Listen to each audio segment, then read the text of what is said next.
run ahaantii cid walba dadku waxay bixiyaan macmacaan balse laakiin macmacaankaygu maanta annaga wuxuu noqonayaa furaha mootadan abaalmarintayadu waa mootadan waxaanan mari doonaa dariiqa qof kastoo aan isleenahay munaasib ayay ku tahay hadiyadan ayaan siin doonaa bismillaah wa calaa barakatillaah maasha allah tabaaraka allah igu waran see tahayna ma fiicanahay maxaad qabanaysaynaa xaabada halkaa taala ayaan soo guranayay laakiin maanta waa ciid laakiin waan xoogsanayaa waan ku qasbanahay duruufta ayay igu kalifaysa inaan xaabo soo urursado maalinta ciidda bootulyoomka unbaa ii daran aniga haddaba eeg waxaan wadnaa macmacaankii ciidda ma garatayna oo dameerkiina soo ka baxsaday dhib male hadiyadaadu waxay noqonaysaa mootadan adiga iskale maaniga ayaa iskale maaniga ayaa iskale adiga iskale ilaahay baan kugu dhaariyey maaniga wallaahi adiga iskale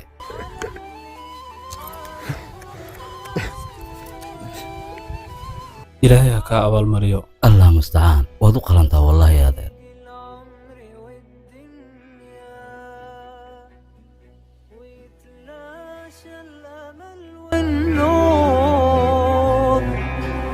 ومكساد